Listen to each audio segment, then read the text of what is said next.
이 아프리카 속담에요. 예, 우리 영상 좀 하나 좀 띄워주실래요? 예.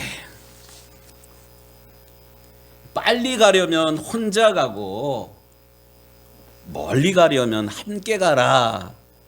좋은 좋은 의미의 속담이 있더라고요. 혼자 가려면 훌레벌떡 그냥 뭐 서둘러 가지고 내 힘에 맞춰 가지고 이렇게 빨리 가면 빨리 가는데 이렇게 가면 지치게 돼요. 그런데 멀리 가려면 함께 가면 아픈 다리도 싸매주게 되고. 여기 그림을 이렇게 보니까 뭐 앞에 있는 사람이 형인지 동생인지 뭐 이웃 사람인지 모르는데 다 큰 아픈 사람을 이렇게 안고 가네요. 예. 멀리 가려면 함께 가라. 요 의미를 좀 잘 좀 새겼으면 합니다. 요즘 사실 어려운 그런 시절인데, 예. 뭐 나는 아니야, 우리 집은 아니야, 뭐 이렇고 뭐 안심하지 마시고요. 주변에 눈을 돌려서 우리의 도움이 필요한 이들이 혹 있지는 않는가. 그래서 제가 오늘 주보에다가 12월의 노래, 이런 12월을 위한 시 특별한 마음으로 좀 실었어요. 1년 12달 가운데 대부분의 달들이 나를 위해서, 나만을 위해서 이렇게 살았는데 12월 한 달만큼은 우리가 내 생각이 아니라 너를, 너가 우리 남편일 수도 있고요, 또 이웃 사람일 수도 있고요, 우리보다 연약한 사람일 수도 있고요. 12월은 내가 아닌 너를 생각하는 달, 12월은 내 기쁨이 아닌 네 기쁨을 생각하는 달, 너의 아픔을 생각하는 달, 너의 행복을 먼저 생각하는 달. 왜 그래야 되는가? 우리 예수님께서 이렇게 우리를 사랑하셨기 때문에 그러합니다. 특별히 이 아프리카에 빨리 가려면 네 혼자 가고 멀리 가려면 가까이 가라. 이 말씀을 좀 염두에 두면서 오늘 사무엘상 22장의 말씀을 계속 읽었으면 좋겠습니다. 우리는 지난주에 지쳐있던 다윗이 아둘람 굴에서 하나님께 원통한 마음을 부르짖어서 기도하는 가운데 이 다윗이 회복이 되었다 그랬잖아요. 다윗이 회복이 되니까 다윗의 부모님도 형제들도 만나게 되고요. 또 다윗 주변에 사람들이 이렇게 몰려들었던 그런 이야기를 지난 시간에 읽었어요. 중요한 것은 깨어있는 기도하는 내가 회복이 되면 우리의 삶 가운데 필요한 것들, 물질도 그렇고요, 사람도 그렇고요, 깨어진 관계도 그렇고요, 우리 하나님께서 채워주실 줄로 믿습니다. 중요한 것은 내가 먼저 회복이 돼야 돼요. 내가 먼저 채워져야 되고요, 내가 도울 수 있는 힘을 갖춰야지만 하나님께서 우리가 필요한 것들, 우리가 해야 될 일들을 하나님께서 이 환경을 만들어 주십니다.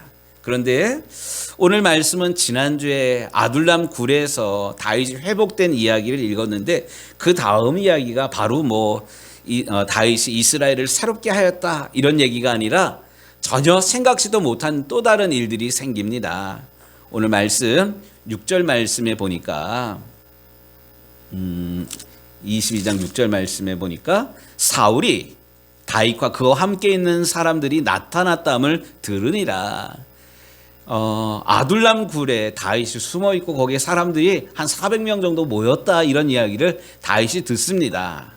그래서 다윗을 잡기 위해서 이 사울 왕이 사람들을 거느리고 그 지역에 갑니다. 보니까 사울이 높은 곳에 앉아서 손에 단창을 들고, 왜 단창을 들었을까요? 이 사울은 히스테리 환자예요. 걸핏하면 화를 내면서 창을 던지고 죽으라고, 사위인 다윗을 위해서도 던지고 또 자기 아들 요나단을 향해서도 던지고. 이게 뭐 단창으로 나오지만 이거를 우리가 좀 더 쉽게 얘기하면 신경질적이에요. 우리 삶 가운데 신경질 늘상 짜증 부리고 신경질 내는 그런 사람 있잖아요. 혹시 다윗의 모습, 사울 왕의 모습이 아닌지 신경질 낼 때마다, 신경질 부릴 때마다 나 자신을 좀 돌아봤으면 합니다. 어쨌든 사울 왕이 나무 아래, 아셀 나무 아래 앉았고, 그냥 나무 아래 앉았다고 그러지 않고 높은 곳에 앉았어요. 내가 왕인데. 그리고는 이 사람들을 모아놓고 이야기하는데 재미난 그런 얘기가 나와요. 너희 베냐민 사람들아, 뭐 이렇게 하면서 이야기를 시작을 합니다.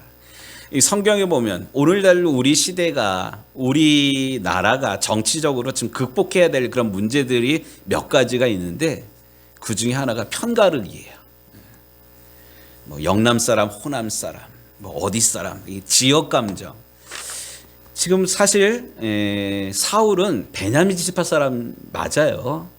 그리고 사람들을 모아놓고 이 아둘람 굴 이 지역에 베냐민 사람들이 살았는데, 야 니네 우리 동족 맞잖아 뭐 이러면서 지역 감정을 건드리면서 이야기를 합니다. 이세 아들이 너희에게 밭과 포도원을 주고 너희에게 천부장과 백부장을 삼겠느냐 이러면서 편가르기를 자꾸 합니다. 사실 사울 왕은 이스라엘 전체의 왕이에요. 베냐민 지파만의 사람이 아니에요. 또 내 마음에 드는 사람만 같이 데리고 정치를 해서는 안 돼요. 근데 사울 왕이 지금 히스테리를 부리면서 계속 편가르기를 하고 있는 그런 거야. 혹시 우리의 마음에도 이렇게 편협한 생각, 뭐 우리 지역 사람, 뭐 예수 믿는 사람, 뭐 나랑 성씨가 같은 사람, 나랑 같은 학교 나온 사람, 이렇게 편가르기 하고 있지는 않습니까? 오늘 말씀을 보면서 이 편가르기 하는 것은 하나님께서 절대로 기뻐하는 그런 모습이 아니라는 것을 깨닫게 되는 이 아침 시간이 되기를 주의 이름으로 축복합니다. 그런데 사울이 이 사람들 에셀나무 아래서 화가 나가지고 막 이러는데 여기 어떤 한 사람이 등장을 합니다. 그 사람이 누구냐면 도액이라는 그런 사람이에요. 도액이라는 사람인데 몇 절에 9절 말씀에 그때 에돔 사람 도액이, 이 도액이라는 사람이 등장을 해요. 이 사람이 먼저 등장을 했던 것은 그 앞장에 21장 7절 부분에 다윗이 몸을 숨겼을 때 거기 그냥 본 그런 사람인데 21장 7절에 보니까 그날에 사울의 신하 한 사람이 여호와 앞에 머물러 있었는데 그는 도액이라 이름하는 에돔 사람이요 사울의 목제장이었더라. 이 다윗이 아히멜렉에게 도망갔을 때, 쫓기는 신세가 됐을 때 또 아히멜렉에게 도움을 청하여서 줄인 배를 채우고 또 빈몸이었는데 칼을 얻는 이런 과정을 옆에서 본 사람이 도액이라는 그런 사람이에요. 근데 이 도액이라는 사람은 다윗과 직접적인 원한을 질 일이 없는 그런 사람이에요. 그런데 이 도액이라는 사람이 사울 왕에게 다윗을 고발을 합니다. 다윗만 고발하는 것이 아니라 아히멜렉이 다윗을 도왔습니다 하는 것을 고발합니다. 참소합니다. 아무런 이해관계가 없음에도 불구하고 고발을 하는 것. 이 이야기를 듣고 사울 왕이 아히멜렉에게 너는 어찌하여서 다윗을 도와주었느냐, 다윗을 위하여 여호와께 묻고 그에게 먹을 것을 주고 그에게 왜 칼을 주었느냐, 그러면서 너가 분명히 다윗과 공모해서 나를 죽이려고 그랬던 것 아니냐, 뭐 이러면서 사울 왕이 이 아히멜렉을 추궁하게 됩니다. 그러고는 이 사울 왕이 연이어 가지고 사람들에게, 옆에 있는 호위병들에게 뭐라고 명령을 하냐면 17병에게, 호위병에게 여호와의 세마포 입은 제사장들을 죽이라 이렇게 명령을 합니다. 히스테리가 점점 더 커지고 있는 그런 거지 않습니까? 그런데 이 17절 말씀에, 22장 우리가 읽은 17절 말씀에 보니까 왕의 신하들이 손을 들어 여호와의 제사장들 죽이기를 싫어한지라. 이 사람이 사람을 죽이는 게 이게 쉬운 일이 아니에요. 맨정신에 사람이 사람을 죽이지를 못해요. 또 여호와 하나님이 기름 부은 제사장에게 손을 댄다? 이게 도저히 보통 마음을 가지고는 이게 불가능해요. 그러니까 왕의 호위병이지만 왕의 말을 들어야 되지만 감히 나서지를 못하고 있습니다. 그런데 오늘 우리가 그 끝부분에 읽었던 18절이나 19절에 보니까 18절 말씀 같이 19절까지 읽겠습니다. 왕이 도액에게 이르되 너는 돌아가서 제사장들을 죽이라 하매 에돔 사람 도액이 돌아가서 제사장들을 쳐서 그날에 세마포 입은 자 85명을 죽였고 제사장들의 성읍 노베 남녀와 아이들과 젖 먹는 자들과 소와 나귀와 양을 칼로 쳤더라. 와, 저는 이 성경을 읽으면서 여기가 가서 숨이 확 멈췄어요. 어떻게 사람이 사람을 죽여? 한 명도 아니고 850명을, 85명뿐만 아니라 그의 가족들, 어린아이까지 눈 하나 깜짝거리지 아니하고 사람을 처참하게 죽인 그런 이야기가 오늘 말씀에 나와요. 이 도액이라는 사람 우리가 잘 좀 기억을 해야만 합니다. 그런데 이렇게 이 아히멜렉이 도액의 참소에 의해서 사울 왕에 의해서 죽는 그런 처지가 되었지만 이 아히멜렉은 이 죽는 것을 알면서도 중요한 역할을 사실 합니다. 오늘 우리가 놓치지 말아야 될 부분이 바로 이건데, 사실 예수님도 다윗이 하나님의 전에 머무를 피했을 때 하나님의 제사장들만 먹을 수 있는 그 떡을 먹은 요 사건에 대해서 예수님도 뭐 탓하거나 부정하지 않았어요. 마태복음 12장 말씀에 보면 이게 신약 시대에 한 2000년 후에 이 다윗보다 2000년 뒤에 예수님 시대에 예수님께서 요 사건에 대해서 뭐라고 얘기를 하냐면 마태복음 12장 3절에 보니까 예수께서 이르시되 다윗이 자기와 함께한 자들과 시장할 때에 한 일을 잃지 못하였느냐. 그가 하나님의 전에 들어가서 제사장 외에는 자기나 그와 함께한 자들이 먹어서는 안 되는 진설병을 먹지 아니하였느냐. 예수님께서 이런 말씀을 하셨거든요. 예수님도 지금 다윗이 몸을 피해서 아히멜렉에게 먹을 것을 구하고 또 우리에게 먹을 것이 없는데 단지 식은 떡이 있는데 이 떡이 진설병이다. 하나님 앞에 제사 드리기 위해서 제단에 드렸던 건 물른 게 있다. 그러니까 그거라도 달라 그래서 먹었던 이 사건에 대해서 예수님이 다시 언급하면서 다윗이 이렇게 잘못했다 이런 얘기를 안 하셨거든요. 근데 예수님도 하나님의 아들 예수님도 다윗이 행한 일에 대해서 책망하거나 그릇되다고 얘기를 하지 않았는데 이 사울은 13절에 보니까 다윗에게 이 먹을 것을 준 이 아히멜렉을 책망을 하고 죽여버립니다. 13절에 어찌하여 이새의 아들과 공모하여 나를 대적하여 그에게 떡과 칼을 주고 그를 위하여 하나님께 물어서 오늘이라도 매복하였다가 나를 치게 하려 하였느냐라고 다그치고 또 매섭게 추궁하는 이 사울 왕의 이 반응을 볼 수가 있습니다. 그런데 바로 이런 상황 가운데 이 아히멜렉이 지금 왕이 무척 화가 나 있는 것을 알면서도 왕에게 중요한 이야기를 합니다. 14절 말씀 좀 같이 보도록 하겠습니다. 14절 아히멜렉이 왕에게 대답하여 이르되 왕의 모든 신하 중에 다윗같이 충실한 자가 누구인지요.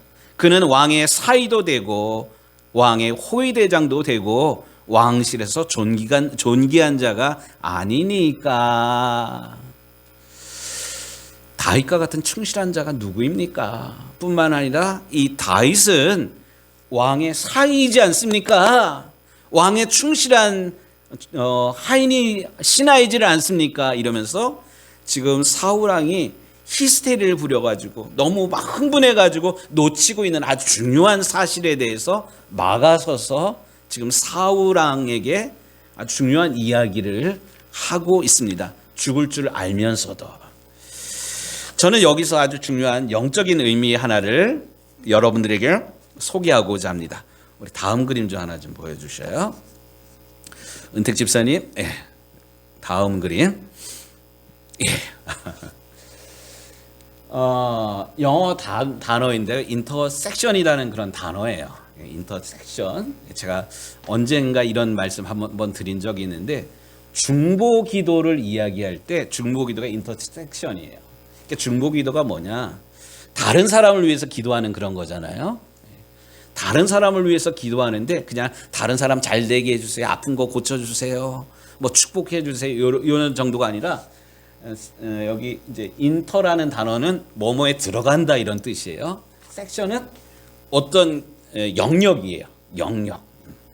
이쪽 영역이랑 이쪽 영역. 그러니까 이쪽 영역은 어디냐면 하늘이에요. 여기 그림을 보면 하늘과 땅의 중간에 서서 기도하는 것. 그래서 에스겔서 22장에 보면 하나님께서 이스라엘을 심판하셨는데 심판하신 이유가 뭐냐면 무너진 성벽을 향하여 막아서는 자를 찾다가 내가 찾지 못하여서 내가 이스라엘을 진멸하였다 이런 말씀이 나와요.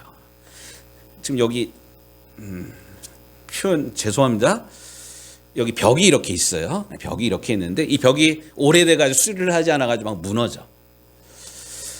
그런데 오늘 소율이가 왔어요. 은율이랑 소율이가 왔어요. 이 벽이 무너지려고 그러면 우리 김보경 원사님 이거 어떻게 해야 돼? 벽이 막 이쪽으로 무너지면 김보경 원사님 벽이 무너지는 거 구경만 할까요? 막아서야 돼요.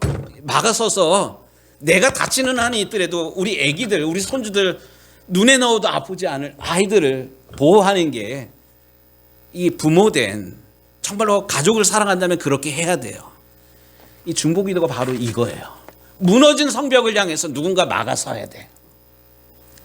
이게 인터섹션이라는 게 이런 거예요. 하늘과 땅, 죄 때문에 끊어져서 죽을 수밖에 없는 우리를 구원하기 위해서 아무 죄 없는 예수님 십자가로 몸으로 끊어진 다리를 연결해 주셨어요. 지금 성탄의 계절인데 우리가 왜 성탄절을 앞두고 우리가 왜 기뻐해야 됩니까? 왜 즐거워해야 됩니까? 우리가 이렇게 죄 가운데 살다가는 다 죽을 수밖에 없는 그런 상황이에요. 이것을 보고만 있을 수 없어서 죄 없으신 하나님의 아들 예수님이 이 세상에 사람의 몸을 입고 이 세상에 오셨어요. 이 세상에 오신 것도 참 기쁘고 감사하고 기뻐하고 즐거워할 일인데 하나님의 아들 예수님이 이 세상에 오셨을 뿐만 아니라 죄 없는 예수님 우리를 대신해서 십자가에 달려 죽으셨어요. 인터섹션, 그게 우리를 위해서 십자가 지시고 죽으신 하나님과 우리 사이에 죄로 인해서 끊어진 그 다리를 연결하기 위해서 죄 없으신 예수님 십자가 지신 것, 이게 바로 중보 사역입니다. 인터섹션 사역이에요. 이렇게 해서 예수님 죽으셨어요. 그가 찔림은 우리의 허물을 인하며 그가 상함은 우리의 죄악을 인함이라. 그가 채찍에 맞고 징계를 받음으로 우리가 나음을 입고 화평케 되었습니다. 예수님 때문에 우리가 하나님을 아빠, 아버지라고 부를 수 있게 되었습니다. 그런데 이 부활하신 예수님, 죽으신 예수님 3일 만에 부활하신 걸로 끝나지 아니하고 승천하셔서 지금도 하나님 보좌 우편에서 우리를 위해서 중보하고 계십니다. 우리가 기도할 때 어떻게 기도해요? 예수님의 이름으로 기도하잖아요. 우리가 기도할 때 예수님의 이름으로 기도해야 되는 이유가 바로 이거예요. 우리의 중보자 되시는 예수님을 나의 구주, 나의 주님으로 믿고 나는 아무 공로 없사오나 예수님께 나의 약함을, 나의 소원을 아뢰오니 주여 응답하옵소서. 이렇게 기도하는 것이 인터섹션이에요. 중보기도. 중보자 되시는 예수님. 사랑하는 성도 여러분, 우리가 구원받은 거는 우리의 사실 노력이나 뭐 우리가 공로가 많아가지고 많이 배웠기 때문에 많이 가졌기 때문에 돈이나 공로나 자격을 얻는 것 아니에요. 오직 은혜로 값없이 우리가 은혜를 받았습니다. 우리가 예배 후에 설교 후에 봉헌 찬송 오늘은 성자의 귀한 몸 날 위하여 이 찬양을 부를 거예요. 2절에 보면 만 가지 은혜 받았으니 우리가 예수님이 나를 위해서 죽으셨을 뿐만 아니라 예수님 죽으심으로 예수님께서 하실 사역을 다 마치신 것이 아니라 오늘도 가만히 보면 내가 살아가는 하루하루가 하나님의 은혜입니다. 만 가지 은혜를 우리가 지금도 받고 누리고 있습니다. 여러분 이거 믿으십니까? 그렇다면 이것을 믿는 우리는, 예수님을 믿음으로 말미암아 구원받은 우리는 예수님을 믿음으로 구원받은 이후에 우리의 삶이 좀 바뀌어야 돼요. 우리의 삶이 도액처럼 누구를 힘들게 하고 누구를 어렵게 하고 누구를 구렁텅이로 물어넣는 그런 것이 아니라 아히멜렉과 같이 막아서는 그런 역할을 감당해야만 합니다. 내가 손해보는 것 알면서도, 이 일 때문에 내가 나서면 곤경에 처할 걸 뻔히 알면서도 하나님께서 주신 마음과 영적인 부담감을 가지고 그 일을 해야 돼요. 다시 그림 하나 좀 더 보도록 하겠습니다. 좀 작네요. 노승현이라는 그런 분이 계셔요. 지금은 돌아가셨는데 1936년생이시더라고요. 내년도에 우리 동네에 도시가스가 들어온다 그러는데 이분은 대한 도시가스 회장님을 했던 그런 분이에요. 돌아가신 그런 분인데 36년생. 이분이 연세 이렇게 들시고 늙음하게 돌아가시기 전에 어떤 글을 썼냐면, 책 제목이 밑에 좀 잠깐 좀 보세요. 책 제목 조금만 줄여봐 주실래요? 지금에서야 알 수 있는 것들, 나중에 깨달은 그런 거예요.